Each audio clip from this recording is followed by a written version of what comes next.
சென்னை ஆழ்வார்பேட்டையில் உள்ள இல்லத்தில் முதலமைச்சர் மு.க.ஸ்டாலினை பன்னீர்செல்வம் சந்திக்க இருக்கிறார். அந்த காட்சிகளை நாம் பார்த்துக் கொண்டிருக்கிறோம்.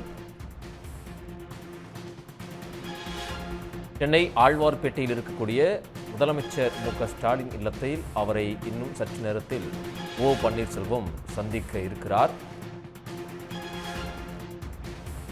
இந்த சந்திப்பு என்பது அரசியல் வட்டாரத்தில் மிகுந்த முக்கியத்துவம் வாய்ந்த ஒன்றாக பார்க்கப்படுகிறது.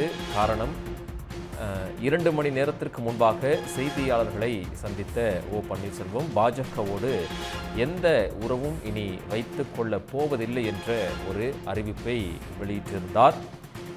தேசிய ஜனநாயக கூட்டணியிலிருந்து அதிமுக உரிமை மீட்புக் குழு விலகிச் செல்கிறது. இனி பாஜகவோடு தொடர்ந்து பயணிக்கப் போவதில்லை என்ற ஒரு முடிவை எடுத்திருப்பதாக செய்தியாளர்கள் சந்திப்பின் போது பன்னீர்செல்வம், பண்ருட்டி ராமச்சந்திரன் உள்ளிட்டோர் தெரிவித்திருந்தார்கள்.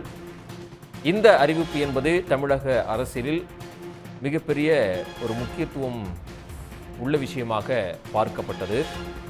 காரணம், தேசிய ஜனநாயக கூட்டணியில் பன்னீர்செல்வம் அணியினர் இருக்கிறார்களா இல்லையா என்பதை தெளிவுபடுத்த வேண்டிய கட்டாயத்தில் இருக்கிறோம் என்பதை ஏற்கனவே அவர் கூறியிருந்தார். கடந்த 2 தினங்களுக்கு முன்பு பிரதமர் மோடி தமிழகத்திற்கு வருகை தந்திருந்த போது அவரை சந்திப்பதற்காக பன்னீர்செல்வம் தரப்பில் அனுமதி கேட்கப்பட்டிருந்தது. ஆனால் அவருக்கு அனுமதி என்பது பிரதமர் தரப்பிலிருந்து மறுக்கப்பட்டிருந்தது. இதனால் கடும் அதிருப்தியில் இருந்தார் பன்னீர்செல்வம். அதனை அடுத்து ஒன்றிய அரசுக்கு எதிராக சில அறிக்கைகளையும் அவர் வெளியிட்டிருந்தார். இந்த நிலையில்தான் தமிழக அரசியலில் ஒரு பேசு பொருளாக மாறியது பன்னீர்செல்வத்தின் இந்த அறிக்கை என்பது. தேசிய ஜனநாயக கூட்டணியில் அவர் இருப்பாரா அல்லது அதிலிருந்து அவர் விலகிச் செல்வாரா என்கிற ஒரு கேள்வியையும் அந்த அறிக்கை எழுப்பியிருந்தது. 2017 தொடங்கி தற்போது வரையிலுமே பாஜகவோட ஒரு அனுதாபியாகவே பன்னீர்செல்வம் இருந்து வந்திருந்தார். இந்த நிலையில்தான் இன்றைய தினம் தங்களுடைய அணியின் கழக நிர்வாகிகளோடு கலந்து ஆலோசித்து ஒரு முக்கிய முடிவை எடுத்திருந்தார். இனி எந்த காலத்திலும் பாஜகவோடு நாங்கள் அரசியல் தொடரப்போவதில்லை என்கிற ஒரு அறிவிப்பை அவர் வெளியிட்டிருந்தார். பாஜகவோடு எந்த உறவும் கிடையாது என்கிற ஒரு அறிவிப்பை அவர் கூறியிருந்தார். இந்த நிலையில் எந்த கட்சியோடு அவர் கூட்டணி வைக்கப் போகிறார் என்கிற ஒரு எதிர்பார்ப்பும் இருந்தது. அதனை செய்தியாளர்கள் கேள்வியாக முன்வைத்திருந்தார்கள். தற்போதைக்கு கூட்டணி குறித்து எந்த ஒரு முக்கியமான முடிவும் நாங்கள் எடுக்கவில்லை. இனி வரக்கூடிய காலங்களில் கூட்டணி குறித்து கலந்தாலோசித்து எங்களுடைய முடிவை நாங்கள் அறிவிப்போம் என்கிற ஒரு விஷயத்தை அவர்கள் பதிவு செய்திருந்தார்கள். இந்த நிலையில்தான் தற்போது முதலமைச்சர் மு.க.ஸ்டாலினை அவர் சந்திப்பதற்காக சென்னை ஆழ்வார்பேட்டைக்கு வருகை தந்திருக்கிறார். இந்த சந்திப்பு என்பது, இந்த செய்தி என்பது தமிழக அரசியல் வட்டாரத்தில் மிக முக்கியத்துவம் வாய்ந்த ஒரு விஷயமாகவே பார்க்கப்படுகிறது. முதலமைச்சர் மு.க.ஸ்டாலினை ஏற்கனவே தேமுதிக பொதுச் செயலாளர் பிரேமலதா, எல்.கே. சுதீஷ் உள்ளிட்டோர் சந்தித்து நலம் விசாரித்திருந்தார்கள். இந்த நிலையில் பன்னீர்செல்வம் முதலமைச்சர் மு.க.ஸ்டாலினை சந்திக்க இருக்கக்கூடிய நிலையில் இது அரசியல் முக்கியத்துவம் வாய்ந்த சந்திப்பாக இருக்குமா அல்லது முதலமைச்சர் தற்போது மருத்துவமனையிலிருந்து டிஸ்சார்ஜ் செய்யப்பட்டு வீட்டில் நலம் பெற்றிருக்கக்கூடிய ஓய்வு பெற்றிருக்கக்கூடிய நிலையில் அவரை நலம் விசாரிக்க செல்வதாக இருக்குமா என்கிற ஒரு கேள்வியும் எழுந்திருக்கிறது. நடைபயிற்சியின் போது முதலமைச்சர் மு.க.ஸ்டாலினிடம் பன்னீர்செல்வம் ஏற்கனவே இன்று காலையில் நலம் விசாரித்திருந்தார். அவரை தொடர்ந்து தேமுதிகவினுடைய பொதுச் செயலாளர் பிரேமலதா, எல்.கே. சுதீஷ் உள்ளிட்டோரும் விசாரித்திருந்தார்கள். காலையில் தேமுதிக பொதுச் செயலாளர் பிரேமலதா முதலமைச்சரை சந்தித்த நிலையில் தற்போது பன்னீர்செல்வம் சந்திக்க இருக்கிறார். மாற்று அணியில் இருப்பவர்கள் அடுத்தடுத்து முதலமைச்சரை சந்திக்கக்கூடிய காரணத்தினால் தமிழக அரசியலில் இது ஒரு பரபரப்பாக பேசு பொருளாகவே மாறியிருக்கின்றது. கூடுதல் விவரங்களை வழங்குவதற்காக செய்தியாளர் பிரபாகரன் இணைகிறார். பிரபாகரன், விவரங்கள் என்ன பிரபாகரன்?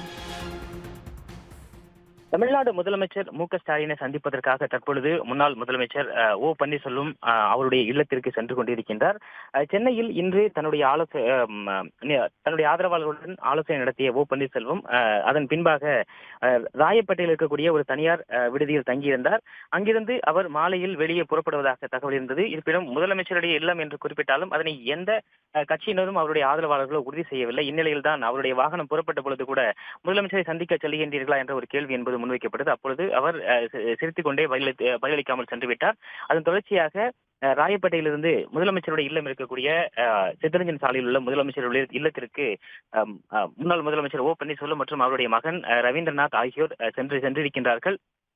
இந்த சந்திப்பு நலம் விசாரிப்பு என்று இருக்கலாம் என்று முதல் கட்டமாக ஏற்கனவே தகவல், அதற்காகவே முதலமைச்சர் சந்திக்க செல்வார் என்ற தகவல் வெளியான நிலையில் கூட உறுதிப்படுத்தவில்லை. தற்பொழுது எந்த ஒரு முன்னறிவிப்பு இல்லாமல் நேரடியாக முதலமைச்சர் சந்திப்பதற்காக ஓ பன்னீர்செல்வம் தற்பொழுது முதலமைச்சருடைய இல்லத்திற்கு சென்றிருக்கின்றார். மாற்று கூட்டணியிலிருந்து வெளியேறியதாக ஓ பன்னீர்செல்வம் தெரிவித்தார். இன்றைய தினமே முதலமைச்சர் நேரடியாக அவருடைய இல்லத்திற்கு சென்று சந்திப்பது என்பது ஒரு அரசியல் வட்டாரத்தில் ஒரு பெரும் பரபரப்பை ஏற்படுத்தி இருக்கின்றது. தற்பொழுது ஓபிஎஸ் முதலமைச்சருடைய இல்லத்தை சென்றடைந்திருக்கின்றார். அதன் தொடர்ச்சியாக சந்திப்புகள் மற்றும் அது தொடர்பான தகவல்கள் என்பது அடுத்தடுத்த கட்டமாக வெளியிடப்படும் என எதிர்பார்க்கப்படுகின்றது.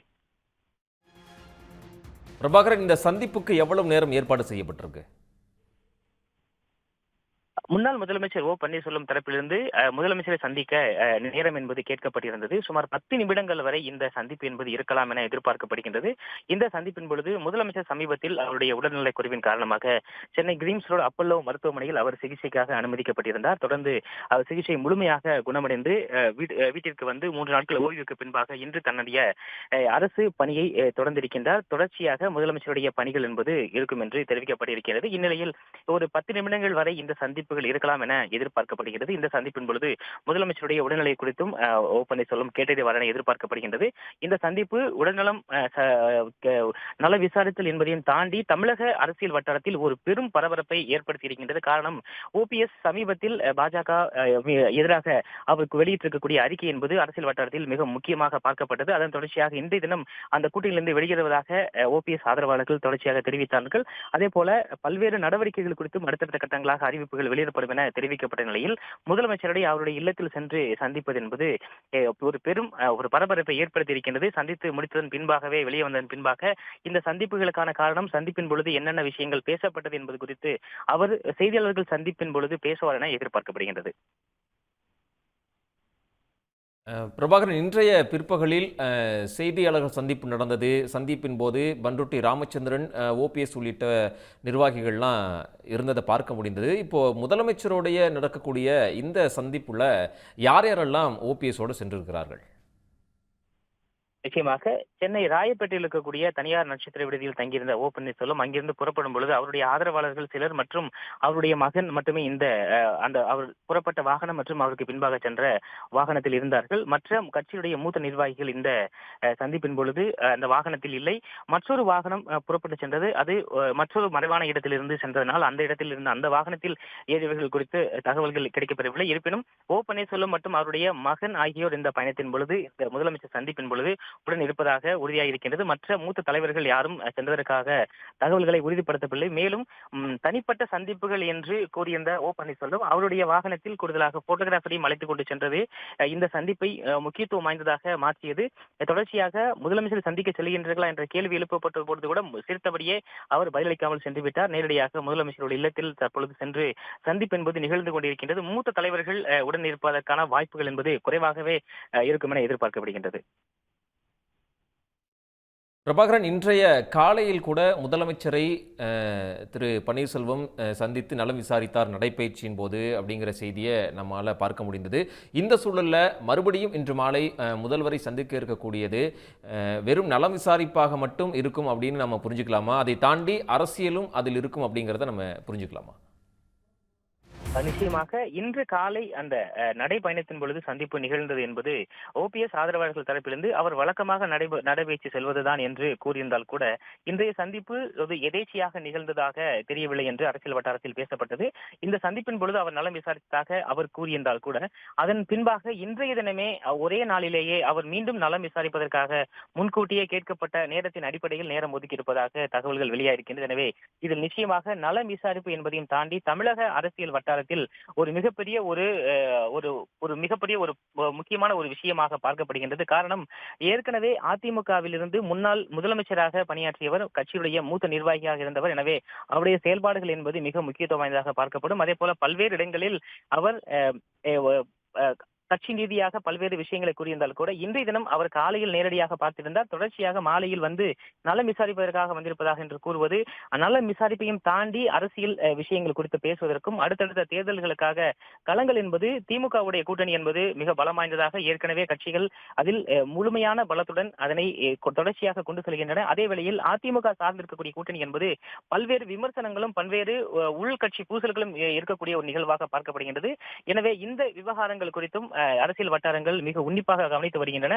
இந்த சந்திப்பு நிச்சயமாக ஒரு நலம் விசாரிப்பையும் தாண்டி ஒரு தலைவர்களுக்கு இடையிலான ஒரு ஒருங்கிணைப்பு மற்றும் தமிழக அரசியல் வரலாற்றை ஒரு மாற்று கண்ணோட்டத்தில் பார்க்கக்கூடிய ஒரு நிகழ்வு என்பது மிக முக்கியமானதாக இருக்கும் என்று எதிர்பார்க்கப்படுகின்றது. காரணம், பல்வேறு விஷயங்களில் ஒன்றிய அரசாக இருக்கக்கூடிய கட்சிகளுக்கும் தமிழ்நாட்டில் இருக்கக்கூடிய கட்சிகளுக்கும் பல்வேறு மாற்றங்கள் இருந்தால் கூட தமிழர்கள் மற்றும் தமிழ்நாடு நல சார்ந்த பிரச்சனைகளில் அவர்கள் பல்வேறு விஷயங்களை முன்வைத்திருக்கின்றார்கள். எனவே இந்த விஷயம் ஒரு முக்கியமான ஒரு சந்திப்பாக இருக்குமே என்று பார்க்கப்படுகின்றது. பிரபாகரன், உங்களுடைய விரிவான தகவல்களுக்கு நன்றி. உடனுக்குடன் செய்திகளை தெரிந்து கொள்ள சன் நியூஸ் பெல் ஐகானை கிளிக் பண்ணுங்க.